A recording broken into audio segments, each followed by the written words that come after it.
2022년 4월 24일 주일 예배를 드립니다. 함께 부르는 노래 갈릴리로 어서 가요. 지난주 부활절 때 불렀던 찬송인데요. 함께 찬송하겠습니다. 갈릴리로 어서 가요. 눈물이 나고 부어요. 우리 주님 떠나가시 갈릴리로 함께 가요.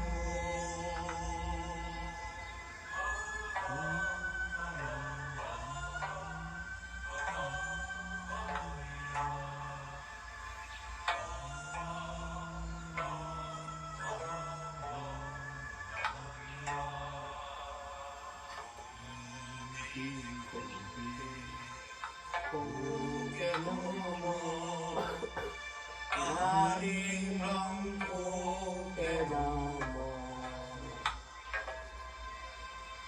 억센소리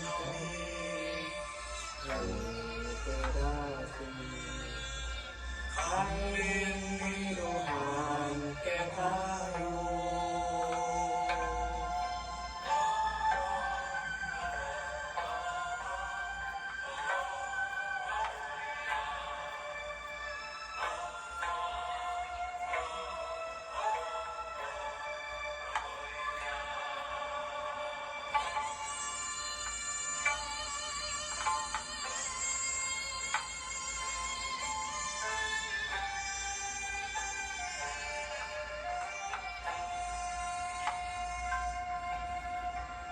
갈릴리로 어서 가요. 눈물을 남겨두어요. 우리 예수님 먼저 가시니 갈릴리로 함께 가요. 죽음을 이기시고 부활하셨네. 참 생명을 주셨네.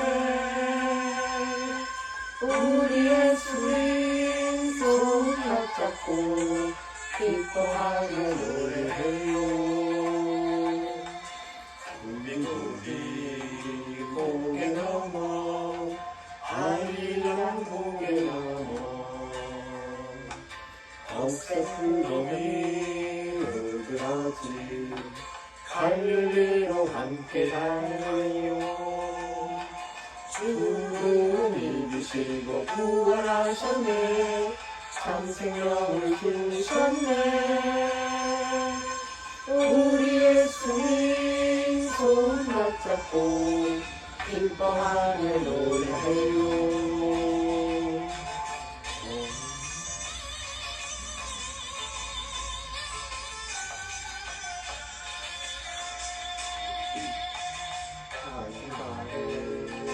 힘들어도 여럿이 함께 가요. 우리 예수님 함께 가라. 갈릴리로 함께 가요. 죽음을 이기시고 부활하셨네. 참 생명을 주셨네. 우리 예수님 손 맞잡고 기뻐하며 노래해요. 죽음을 이기시고 부활하셨네. 참 생명을 주셨네. 우리 예수님 손 맞잡고 기뻐하며 노래해요. 우리 예수님 손 맞잡고 기뻐하며 노래해요.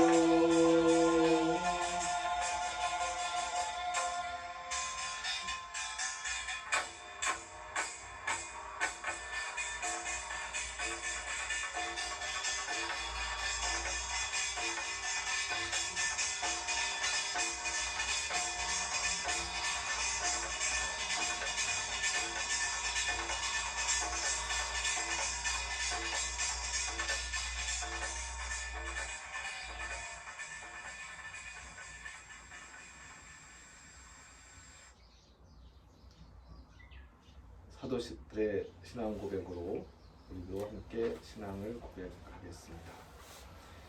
나는 전능하신 아버지 하나님 천지의 창조주를 믿습니다. 나는 그의 유일하신 아들 우리 주 예수 그리스도를 믿습니다. 그는 성령으로 잉태되어 동정녀 마리아에게서 나시고 본디오 빌라도에게 고난을 받아 십자가에 못 박혀 죽으시고 장사된 지 사흘 만에 죽은 자 가운데서 다시 살아나셨으며 하늘에 오르시어 전능하신 아버지 하나님 우편에 앉아 계시다가 거기로부터 살아있는 자와 죽은 자를 심판하러 오십니다. 나는 성령을 믿으며 거룩한 공교회와 성도의 교제와 죄를 용서받는 것과 몸의 부활과 영생을 믿습니다. 아멘. 이 시간 침묵으로 함께 기도하는 시간을 갖습니다. 먼저 우리의 죄를 고백합니다.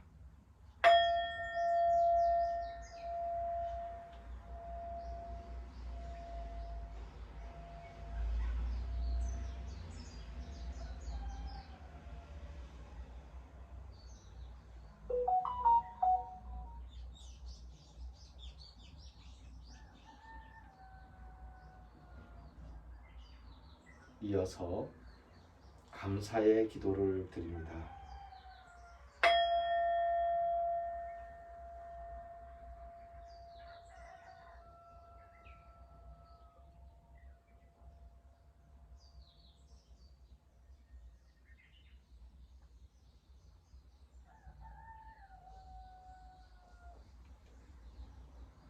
마지막으로 다짐의 기도입니다.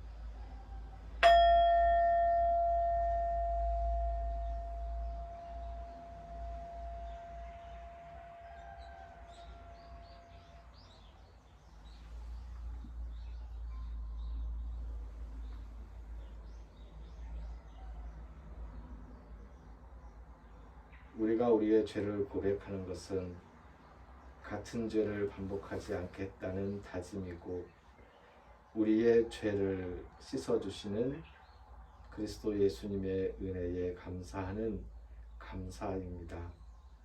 우리가 하나님께 감사를 아뢰는 것은 사실 우리 속에 있는 소원을 아뢰는 것이기도 합니다. 하지만 하나님께서는 우리의 소원을 들으시면서 더 좋은 것을 준비하고 계시기에 우리의 소원을 하나님께 맡겨드리는 것입니다. 다짐은 우리가 하나님의 뜻대로 살겠다는 다짐이고 하나님의 사람들로서 이 땅에서 하나님의 선을 펼치며 살겠다는 다짐입니다. 예수님께서 십자가에 달리시고 부활하신 것처럼 우리가 매일의 삶 속에서 십자가에 달리고 또 부활하는 삶을 살 수 있도록 인도해 주실 것입니다. 이제 예수님께서 우리에게 친히 가르쳐 주신 기도를 함께 드립니다. 하늘에 계신 우리 아버지, 아버지의 이름을 거룩하게 하시며 아버지의 나라가 오게 하시며 아버지의 뜻이 하늘에서와 같이 땅에서도 이루어지게 하소서. 오늘 우리에게 일용할 양식을 주시고 우리가 우리에게 잘못한 사람을 용서하여 준 것 같이 우리 죄를 용서하여 주시고 우리를 시험에 빠지지 않게 하시고 악에서 구하소서. 나라와 권능과 영광이 영원히 아버지의 것입니다. 아멘. 성서의 말씀은 시편 1편과 2편의 말씀입니다.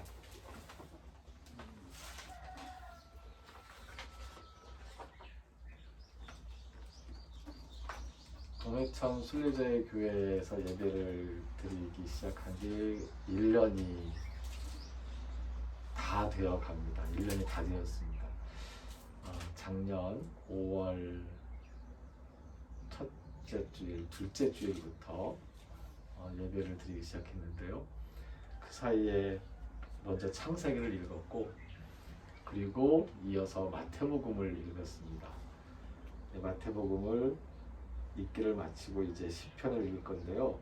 시편을 읽어가면서 함께 말씀의 은혜를 나누려고 합니다. 오늘은 1편과 2편의 말씀인데 제가 봉독하겠습니다.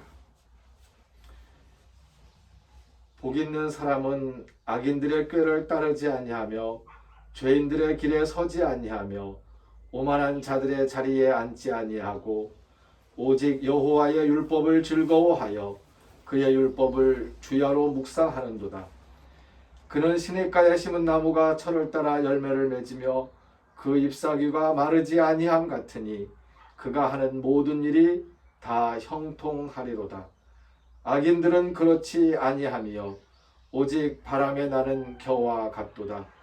그러므로 악인들은 심판을 견디지 못하며 죄인들이 의인들의 모임에 들지 못하리로다. 무릇 의인들의 길은 여호와께서 인정하시나 악인들의 길은 망하리로다. 어찌하여 이방 나라들이 분노하며 민족들이 헛된 일을 꾸미는가? 세상의 군왕들이 나서며 관원들이 서로 꾀하여 여호와와 그의 기름 부은 받은 자를 대적하며 우리가 그들의 맨 것을 끊고 그의 결박을 벗어버리자 하는도다. 하늘에 계신 이가 웃으시며 주께서 그들을 비웃으시리로다. 그때에 분을 바라며 진노하사 그들을 놀라게 하여 이르시기를 내가 나의 왕을 내 거룩한 산 시온에 세웠다 하시리로다. 내가 여호와의 명령을 전하노라. 여호와께서 내게 이르시되 너는 내 아들이라. 오늘 내가 너를 낳았도다. 내게 구하라.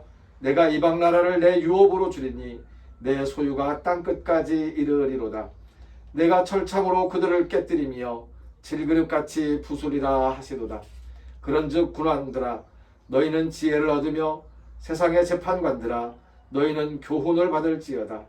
여호와를 경외함으로 섬기고 떨며 즐거워할지어다. 그의 아들에게 입맞추라. 그렇지 아니하면 진노하심으로 너희가 길에서 망하리니 그의 진노가 급하심이라. 여호와께 피하는 모든 사람은 다 복이 있도다. 아멘.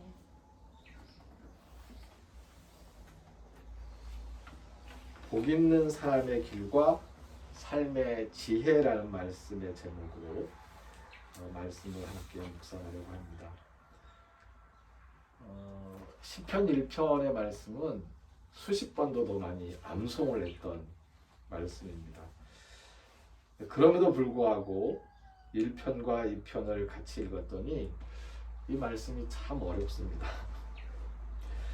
일단 악인들의 꾀를 따르지 아니하면, 그리고 죄인들의 길에 서지 아니하면, 그리고 오직 여호와의 율법을 즐거워하며 주야로 묵상하면 복을 받을 것이다 라는 말씀까지는 어렵지 않습니다. 시냇가에 심은 나무가 철 따라 열매를 맺고 그 잎사귀가 마르지 아니하는 것과 같은, 그러니까 우리가 하는 모든 일이 형통하게 되는 그런 복을 받을 것이라는 말씀도 경험상 확인하기가 쉽지는 않지만 이해할 수 있습니다. 사실 시편 1편과 2편의 말씀은 시편 전체의 서론인데요. 시편 1편은 개인적으로 복 있는 사람들에 대한 이야기를 한 거야. 개인적으로. 근데 시편 2편의 말씀은 개인의 이야기가 아니고 나라의 이야기입니다. 이 시편 1편에서 41편? 44편, 5편까지인가가 다윗의 시로 이루어져 있거든요. 그러니까 창세기나 출애굽기나 그 다음 사사기나 열왕기상이나 사무엘상, 역대기 여기까지 쭉 올 때 동안은 이거는 좀 이제 먼 옛날 이야기였어요. 그러니까 사사기까지만 해도. 그런데 역대기에 들어오면서 역대기상과 역대기는 다윗의 왕족들의 이야기고요. 열왕기상하는 이스라엘 왕족들의 이야기인데 근데 이스라엘 왕족이라고 할 수는 없죠. 왜냐하면 유대 왕 다윗으로 시작된 유대 왕은 왕족이 계속 대를 이었고요. 이스라엘은 대를 이은 왕들이 거의 없습니다.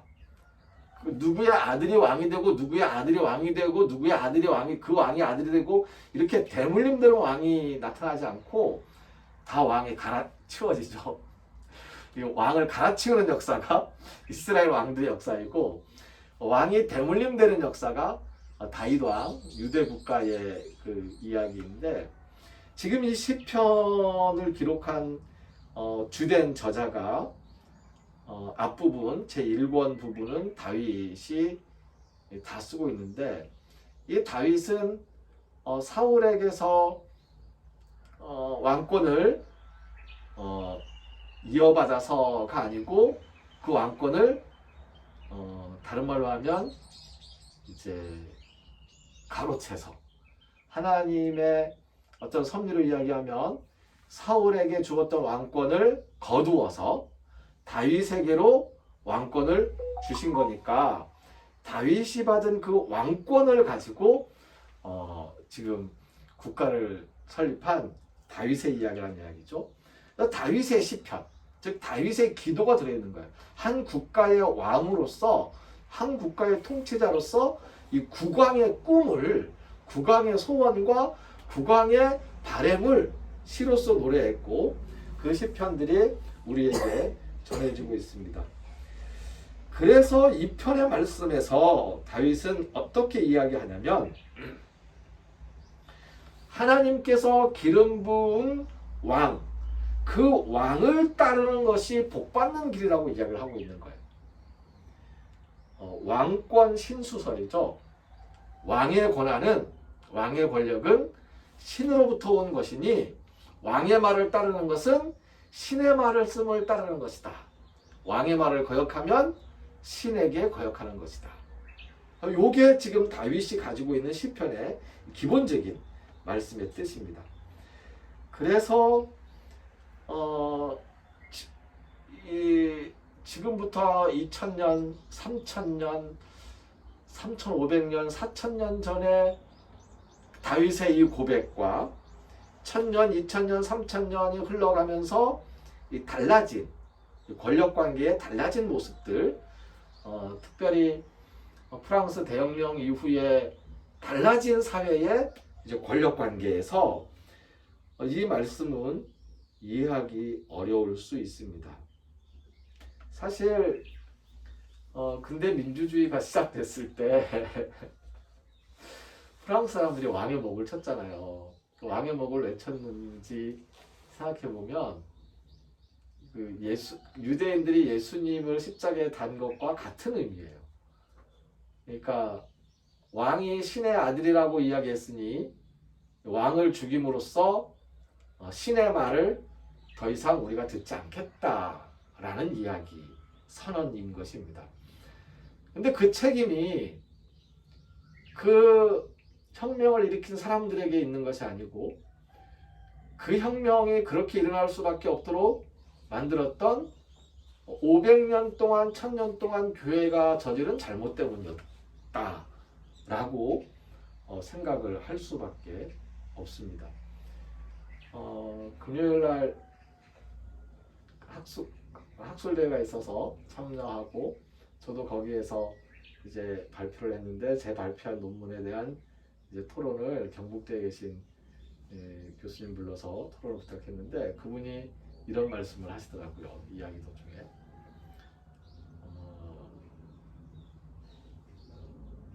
지난번 대통령 선거에서 미신과 주술이 난리를 칠 때에 그것을 그대로 덮어두면서 개신교 기독교가 반대를 안 한 이유가 뭔지 아느냐 라고 묻더라고요. 그래서 뭐지? 라고 생각을 했어요. 그랬더니 그분이 하시는 말씀이 뭐라고 하냐면 개신교 기독교가 지금 주술 종교가 되었기 때문에 그렇다 라고 이야기를 하더라고요. 그러니까 우리 교회가 미신과 다름이 없는 교회가 됐기 때문에 주술이 판을 칠 때에 나랑 같은 모습이기 때문에 이 공격을 안 했다는 얘기예요. 한편으로는 뜨끔하는 이야기를 이제 듣게 된 것입니다. 그런 모습으로 교회의 역사가 교회가 세상을 인도하는 방식이 지속되었을 때에 신의 말씀을 더 이상 듣지 않겠다, 들을 필요 없겠다라고 이제 사람들이 들고 일어날 수밖에 없는 상황이 벌어지는 것이지요. 성서의 말씀은 글자 그대로의 뜻을 새겨야 하는 것이 사실상 아닙니다. 성서의 말씀을 글자 그대로 한 글자 한 글자 다 하나님의 말씀으로 받아들여야 한다는 것은 굉장히 근본주의적인 기독교 신앙에서 나오는 것이고요. 사실 우리 대한예수 장로회 통합 측 신학교에서는 그렇게 가르치지 않고 저도 그렇게 배우지 않았습니다.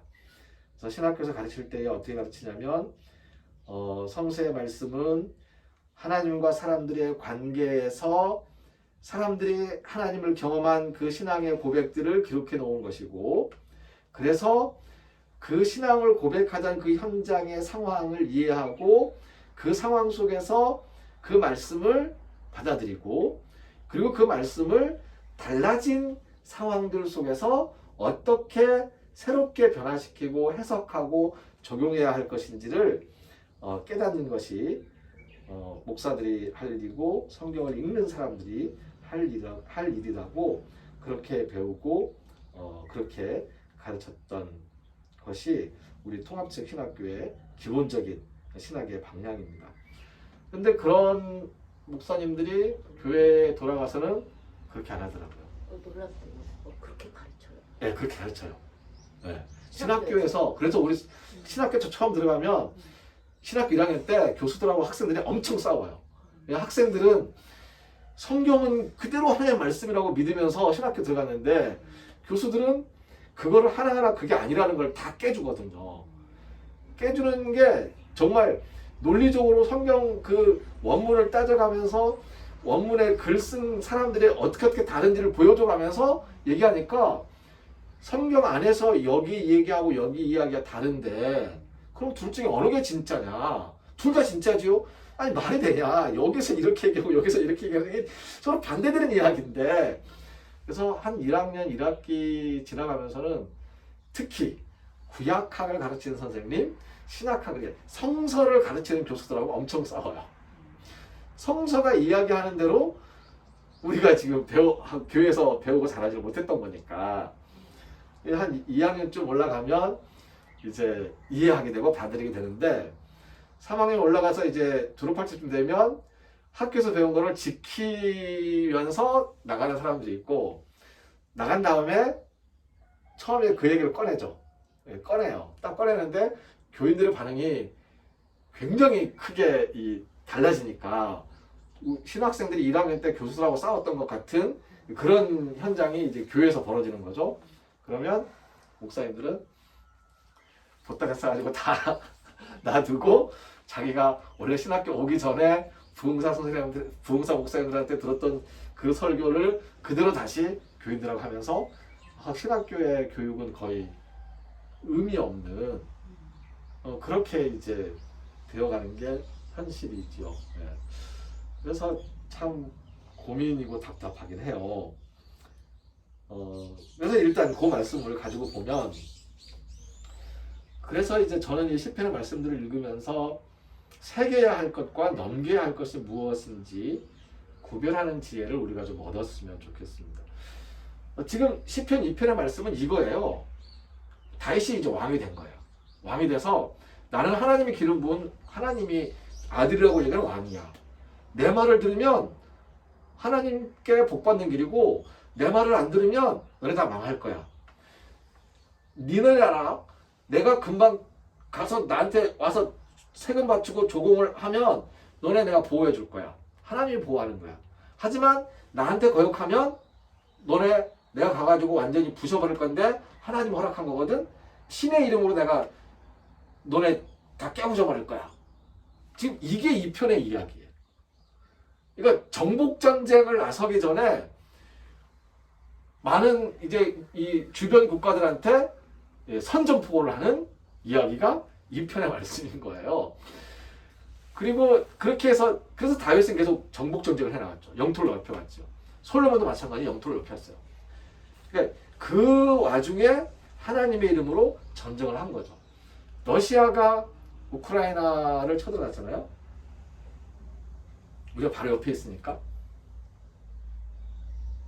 쳐들어가면서 러시아가 아무리 사회주의 국가라고 하더라도 거기에 러시아 정교회가 있거든요. 지금도 있어요. 러시아 사람들이 정교회는 부활 신앙을 더 강하게 믿는 사람들인데 이 정교회의 부활 신앙을 하는 그 대주교가 푸틴을 지지하는 거죠.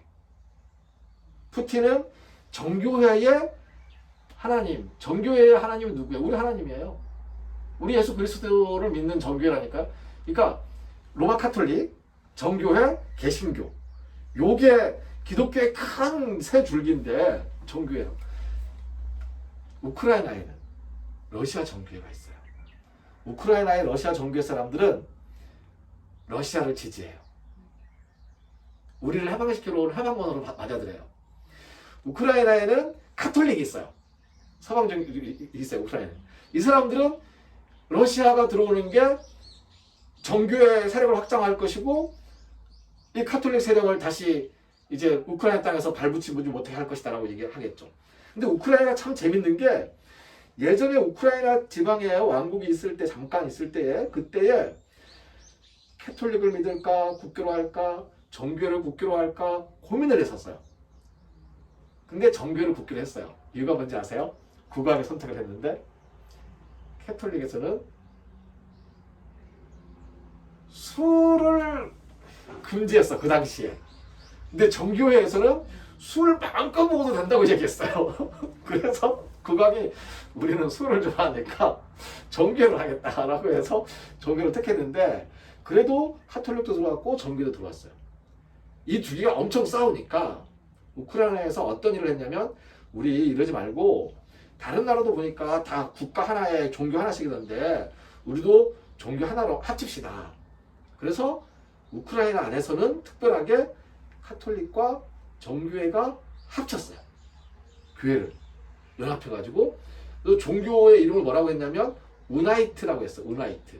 우크라이나타의 연합된 교회다. 우크라이나 연합교회 우나이트라고 했는데 이 연합교회는 캐톨릭적인 요소와 정교적인 요소를 다 이렇게 합쳐가지고 하나로 이제 그 잘 합의를 본 거예요. 근데 이게 쉬운 일이 아니죠. 우나이트라는 종교가 있는데 이게 우크라이나의 이 국교처럼 되어 있는데 러시아 정교회는 여전히 러시아 정교로 남아 있었고 가톨릭은 남아 있어가지고 결국 세 개의 종교가 우크라이나 땅 안에 있는 상태이지요. 예전에 십자군 전쟁도 마찬가지였었고요. 미국이 다른 나라를 침공할 때도 성세에 손을 얹고 침공하죠. 하나님 우리와 함께 하셔서. 네. 그러면 지금 세계적으로 미국과 전쟁을 하고 있는 가장 큰 세력들 중에 이슬람을 생각한다면 이슬람 사람들은 뭐라고 이야기하겠어요?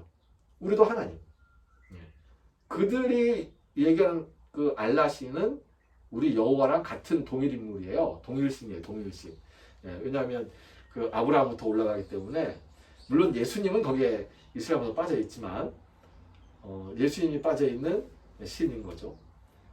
그러니까 이런 모든 것이 정복 전쟁을 준비하는 왕이 자기의 전쟁을 정당하기 위해서 하나님의 이름을 끌어들이는 거죠.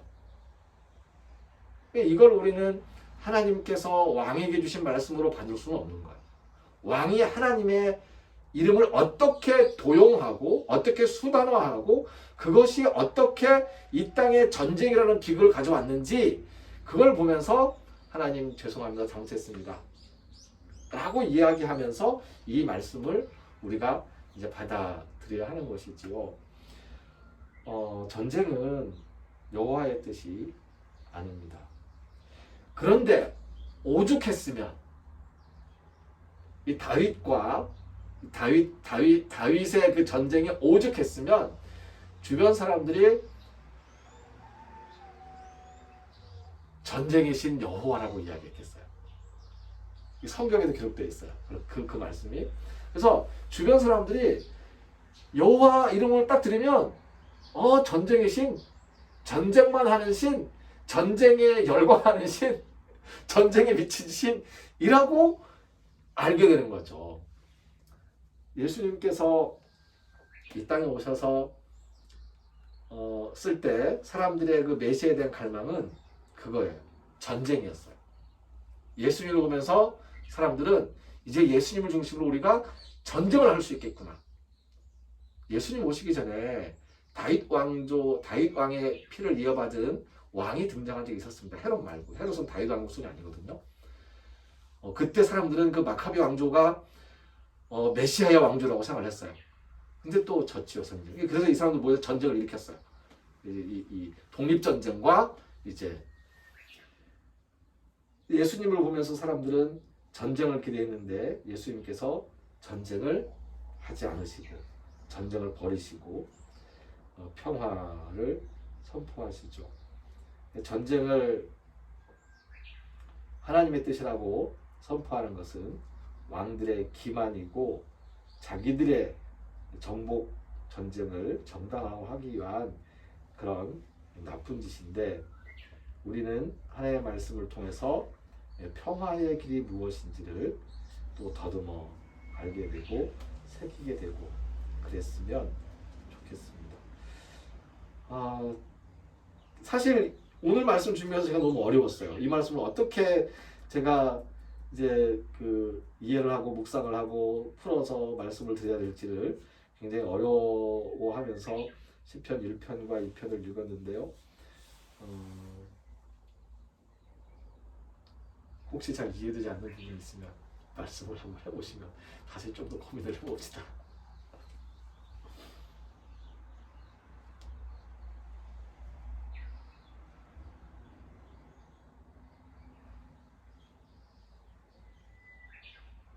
시라서 막 고민하면서 읽어보지 않았어요. 시라서. 네. 네. 고민하면서 읽어본 적이 없는데.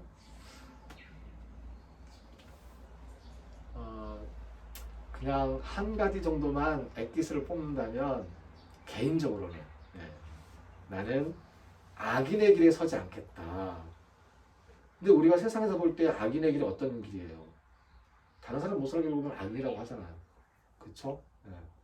근데 지금 왕이 다른 나라 못 살게 보려고 하면서 하나님의 이름을 들먹이고 있는데 그러면 그걸 보면서 우리는 그냥 왕의 말이니까 왕이 하나님의 말이라고 했다고 하니까 고개 끄덕이는 것이 아니고 아니 다른 나라를 못 살게 보는 것은 악인의 길인데 그 악인의 길에 서지 말라고 하나님이 얘기했는데 이건 모순되는데 하나님 이거 제가 왕의 명령을 따라서 악인의 길에 서야 됩니까? 라고 질문을 해봐야 된다는 얘기죠.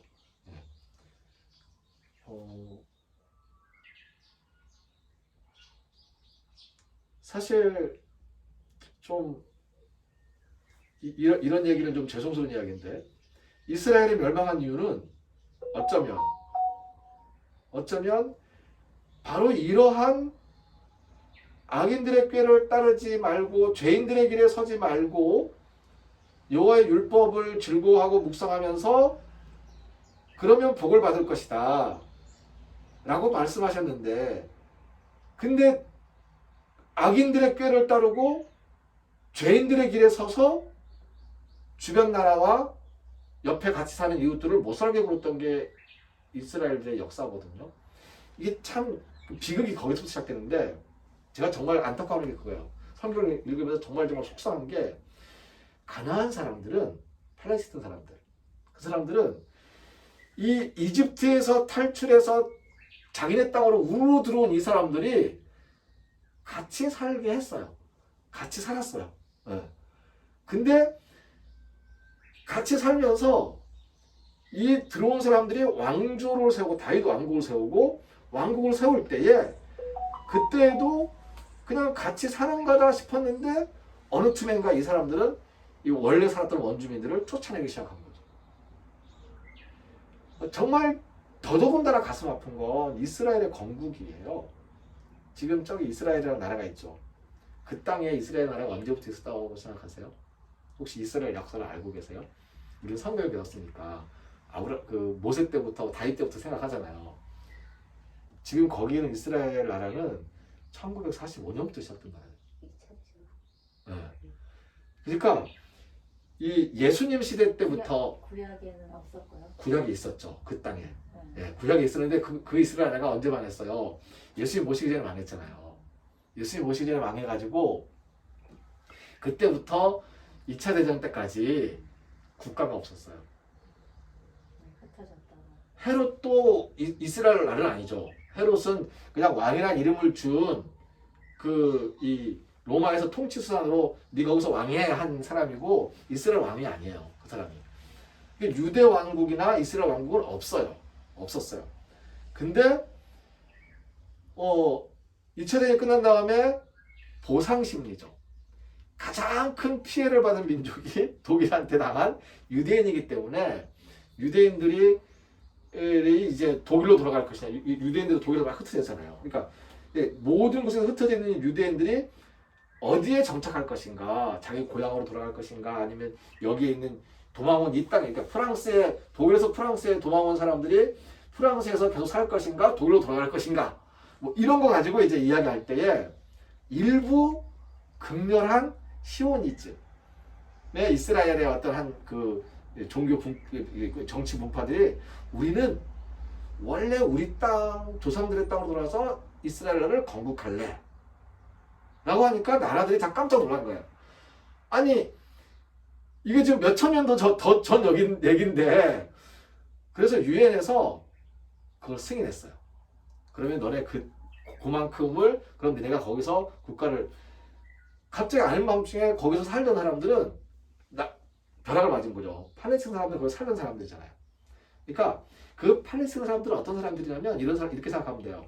우리가 구약성에 있다 보면 그 에스라나 그 포로 귀환할 때에 사마리아나 이제 그 혼혈이 되어서 살던 사람들, 그 다음에 순수 혈통을 유지했던 사람들이 돌아와가지고 그 사람들이 이제 성결을 더럽다 싶으면서 이 사람들이 순혈주의를 주장하잖아요.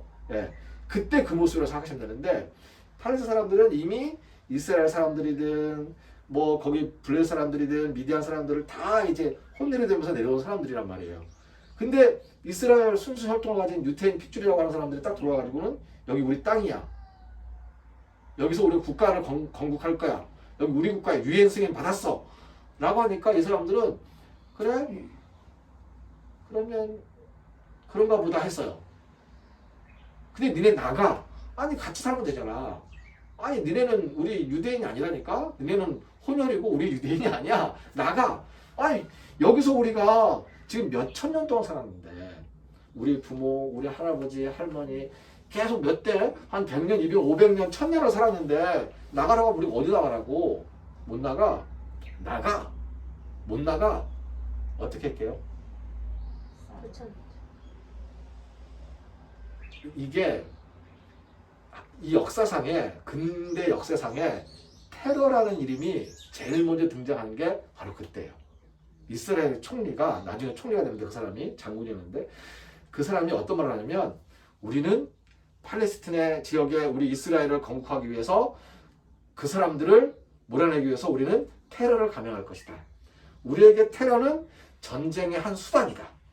그래서 우리는 테러를 통해서 그 사람들을 몰아낼 것이다. 그래서 테러를 자행해, 테러를. 민간인 테러를 자행한 거예요. 그게 이스라엘의 테러의 시작이야.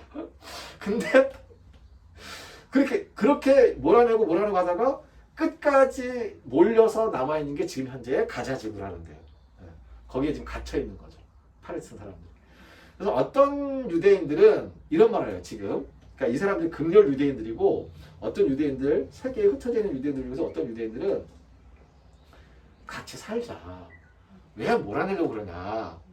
그냥 국가가 문제라면 그냥 유대인 순수혈통한 국가를 한다 그러면 요 팔레스틴 지역 안에 이스라엘 그 유대인 순수혈통인 그 이스라엘 그 정치 체제로 인정하고 이 같은 이 지역 안에 혼혈이라고 하는 그 팔레스틴 정치 체제, 이스라엘 대통령 총리 있을 수 있고 팔레스틴 대통령 총리가 있을 수 있지. 이렇게 한 지역 안에 두 개의 나라가 같이 가도 되지 않겠냐. 그렇게 가자 라고 하는 이야기들을 몇십 년 전부터 계속 하고 있어요. 네. 근데 아직 그 이야기는 소수죠. 네.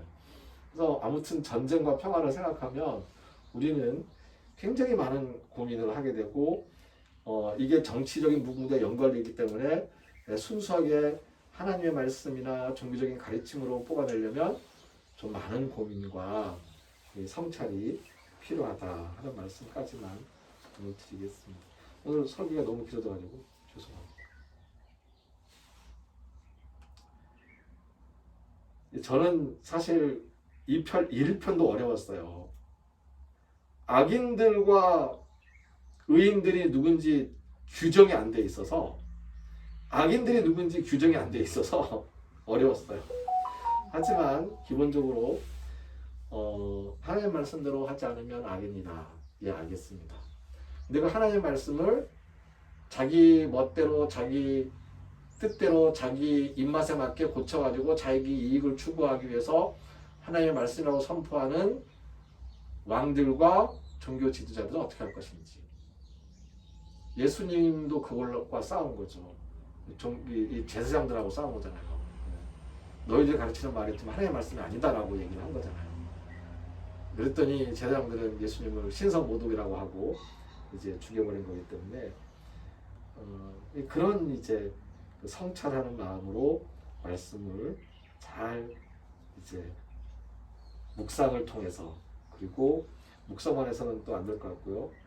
좀 잘 따져보고, 그래서 하나님의 말씀을 잘 받기 위해서 이제 애를 써야 될 텐데, 그 고민이 저의 고민이고, 또 앞으로 그 고민에서 벗어나지 않게 되기를 저를 위해서도 기도해 주시기 바랍니다. 말씀 중에서 우리 1편 1절부터 3절까지 말씀만 일단 아멘 하는 마음으로 같이 읽어보겠습니다. 그리고 1절부터 3절까지입니다. 읽습니다. 복 있는 사람은 악인들의 꾀를 따르지 아니하며 죄인들의 길에 서지 아니하며 오만한 자들의 자리에 앉지 아니하고 오직 여호와의 율법을 즐거워하여 그의 율법을 주야로 묵상하는도다. 그는 시냇가에 심은 나무가 철을 따라 열매를 맺으며 그 잎사귀가 마르지 아니함 같으니 그가 하는 모든 일이 다 형통하리로다. 아멘.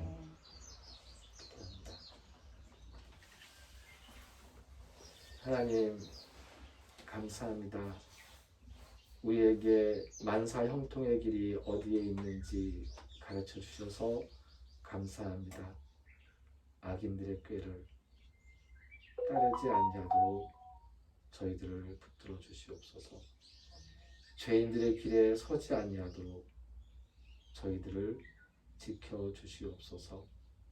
많은 사람들이 예수님의 이름으로 여기에서 저기에서 들고 일어날 때마다 많은 사람들이 하나님의 말씀이라고 외치며 여기에서 저기에서 이렇게 저렇게 외칠 때마다 우리들은 진정 예수님의 뜻인지 진정 하나님의 말씀인지를 분별할 수 있는 지혜를 가질 수 있도록 성령님께서 저희들의 심령을 지켜주시옵소서. 하나님께 예배하러 나오는 것이 우리의 몸과 마음을 드리는 것인 줄 알고 정성껏 주일원금을 드리는 손길들이 있습니다. 하나님 몸과 마음을 지켜주시옵소서. 하나님께서 허락하신 것들 가운데에서 10분의 1을 거룩하게 구별하여 하나님의 것으로 드린 손길들 위에 이 땅 창조하신 모든 피조물 가운데에 하나님의 것으로 구별하여 지켜주시는 은혜를 베풀어 주시옵소서. 우리의 소원을 담은 감사의 기도를 주님께서 들으시면서 더 좋은 것으로 베풀어 주시옵소서.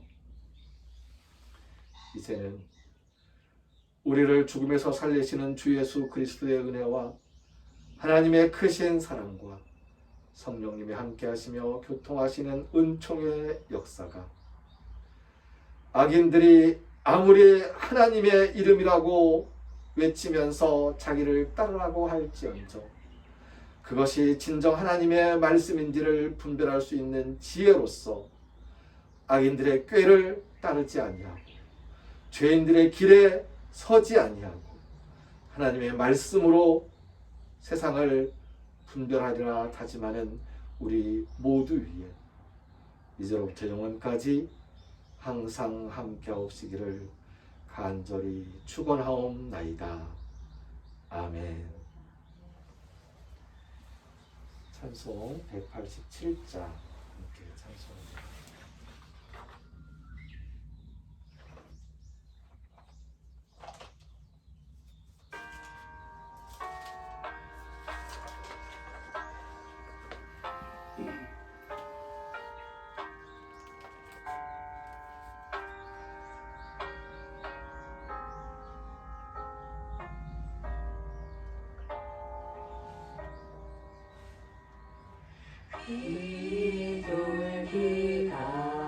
비둘기같이 온유한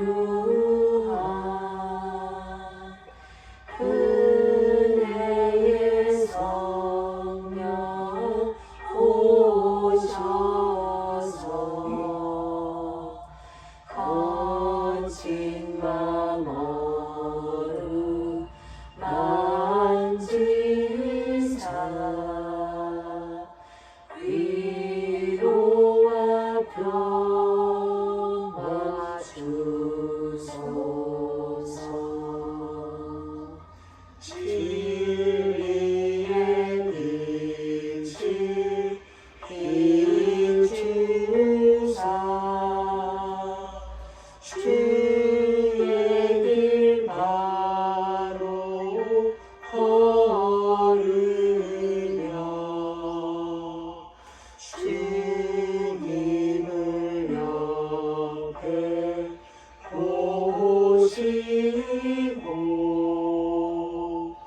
영원히 살게 하소서.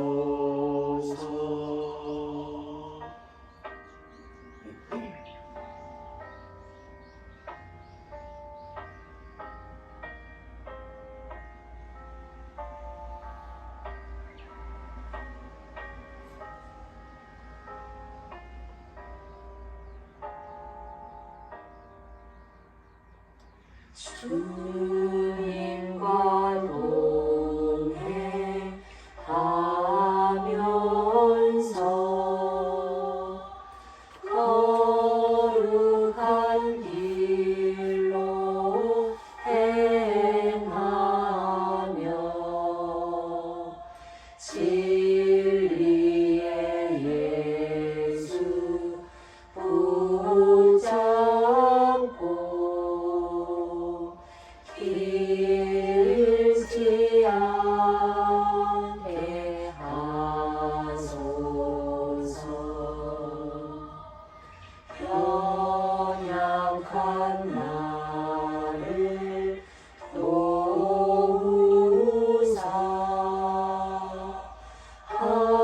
하나님 나라 이르러 주님의 품에 안기를 영원한 안식 주소서. 아멘.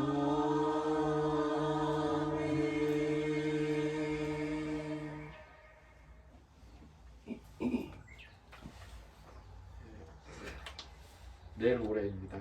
내일 모레 우리 교회 설립이 제주도에서 최종 허락이 될 겁니다.